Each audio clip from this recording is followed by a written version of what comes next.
In 1347, at an Italian cloister, Sister Ginevra notices Sister Fernanda has missed morning prayer and latterly sees her arrive with the donkey. Fernanda claims the donkey escaped and she had to go after it, which Ginevra finds weird because the donkey could not have opened the gates. Ginevra also thinks it's strange that Fernanda is wearing her black habit in spring. When handy person Lurco passes by and tells them good morning, the sisters yell at him and call him a creep for making eye contact with them since they must stay pure. Latterly, Mother Maria also asks Fernanda why she was missing and gets suspicious of the donkey story because it only goes missing under Fernanda's care, which happens veritably frequently. Subsequently, Maria organizes the shelves with Ginevra, who brings her all the gossip about other nuns' malfeasance like eating 2 portions, although she gets distracted when she sees a mischievous delineation on a book. Meanwhile, Sister Alessandra is living a miserable life. She does not want to be there, but her father forced her to support the church. She spends her time soliciting and stretching while hoping one day she'll see her suitor again.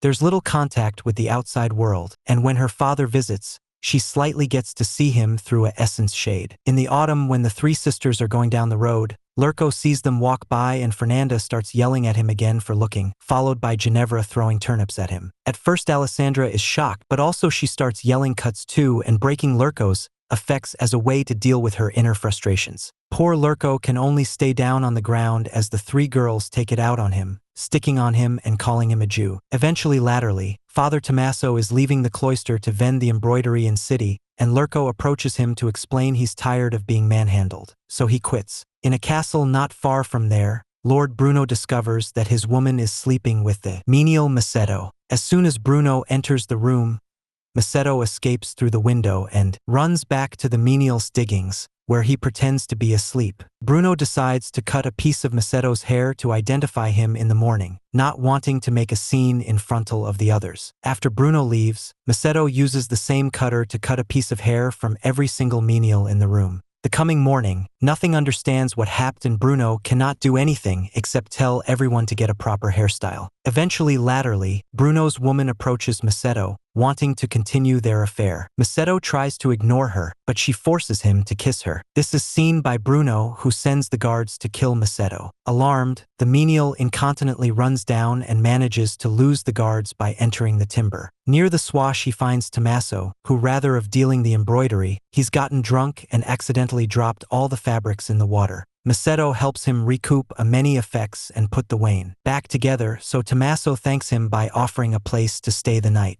In the evening, they stay in Tommaso's hut and partake some food and drinks. Macedo also uses the chance to confess his sins, and Tommaso is shocked to hear about some mischievous acts he didn't know indeed was. When Macedo says he wants to start over as a good man and that he's being chased, Tommaso gets an idea. The coming day, Tommaso brings Macedo to the cloister and introduces him as the new handy person. But Macedo is pretending to be deaf-mute. When Maria asks about the fabrics, Tommaso lies and says he was burgled. Macedo soon starts working and Ginevra and Fernanda incontinently notice his presence, getting veritably curious about him. Eventually, latterly, Alessandra is trying to educate a new neophyte about the cloister's routine, but Fernanda keeps blocking their way by pretending to reach. While Alessandra demands an explanation, Macedo arrives to work on the wall and smiles at them. Fernanda incontinently freaks out and grabs and dismissal to hang him, allowing. He's a meddler. Luckily, Alessandra brings Maria, who explains effects before it escalates. Subsequently, Fernanda has delightful screaming into Macedo's apparently deaf cognizance while Maria tells Alessandra that the embroidery was stolen, so work will be doubled to make up for it. Alessandra now works with a quiet old family, which only makes the whole situation more saddening. In her frustration, Alessandra accidentally breaks her embroidery frame, so she takes it to Macedo to fix it. Fernanda and Ginevra watch her from hence, allowing its suspicious Alessandra is meeting with a Joe in private. While Macedo fixes the frame, Alessandra uses the occasion to rant and cry about her situation,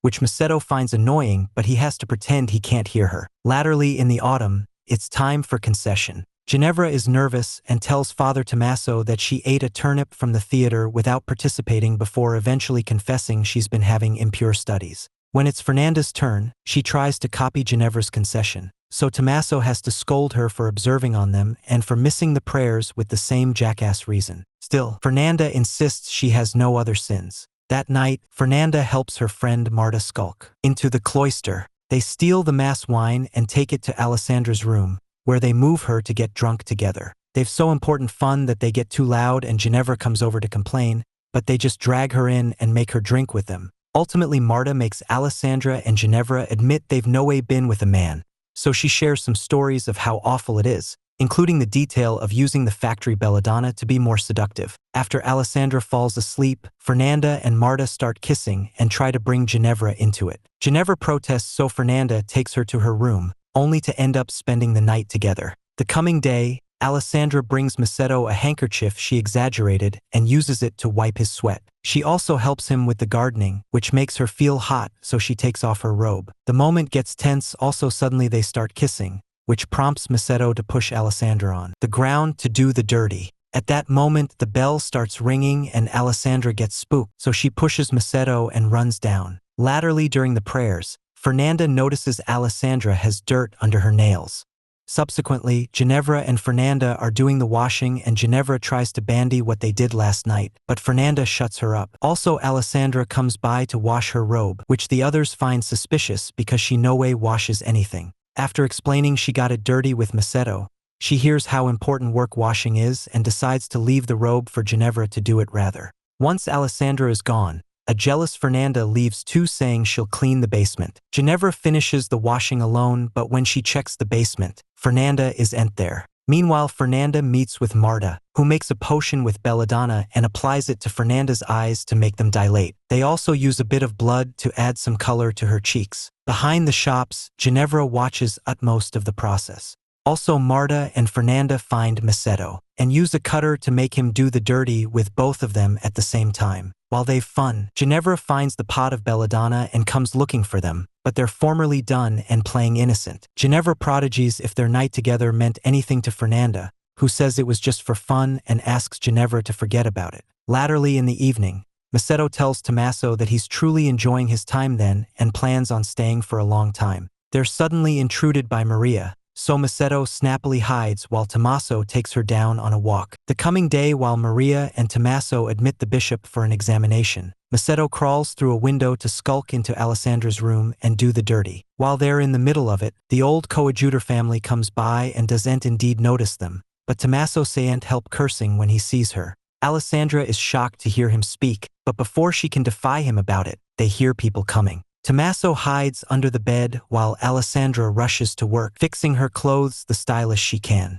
The bishop and Maria come by and see everything is in order, so formerly they're gone. Tommaso escapes through the window. Subsequently, the bishop checks the account books, noticing commodity weird about the deals of the fabrics caused by Maria and Tommaso contriving figures to hide the thievery. Suddenly, they're intruded by Ginevra, who wants to tell on Fernanda. Maria incontinently drags her down to talk in private, but she doesn't take Ginevra's stories of burros and alcohol veritably seriously. After a hard day of work, Ginevra comes across a sleeping Macedo and temptation eventually wins her over. She hides in the basement to make some belladonna potion, but rather of putting it in her eyes, she drinks it because she didn't see the ritual well. Also, she uses too important blood on her cheeks and takes off her robe, which makes her look crazed. Meanwhile, Alessandra confronts Macedo about his speaking, but they hear someone coming, so Alessandra hides, while Macedo pretends to be asleep. Suddenly, Ginevra comes by and kisses Macedo, but she snappily pulls back because it feels veritably different. Thanks to the goods of the belladonna, Ginevra confesses the verity: she actually likes women, and she's Jewish. Also, she hears someone humming outdoors and hallucinates it must be angels, so she rushes to hide in the same spot as Alessandra. Also, Fernanda comes in wearing black and with a cutter a hand. She ties Macedo's hands and blindfolds him before taking him down. Getting suspicious, Alessandra and Ginevra start to follow them, noticing Fernanda is taking the donkey to use the usual reason latterly. They cross the timber for many hours, and by the time night falls, they eventually discover the verity behind Fernanda's capers. It turns out she's a witch, so she comes to the timber to meet with Marta and other witches.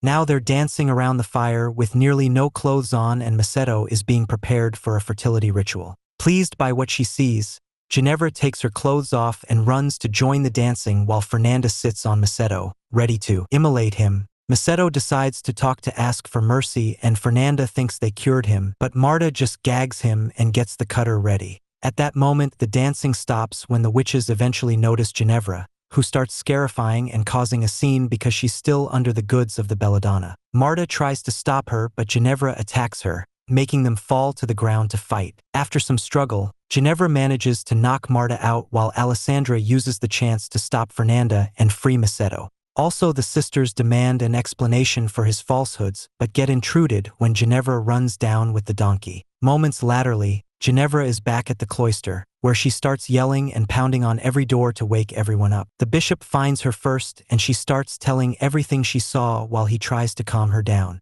At that moment, the rest of the group arrives and starts telling on her too, causing a huge argument that doesn't stop until the bishop learns that Ginevra is Jewish. Confused and frustrated, the bishop goes to find Maria, who comes out of her room with a man's pants on her head. Suddenly, Misetto starts talking and everyone is in shock, so Tommaso comes out of Maria's room to advertise it's a phenomenon. The coming morning, the bishop lists of all Ginevra's sins and decides the discipline will be dieting for a whole time.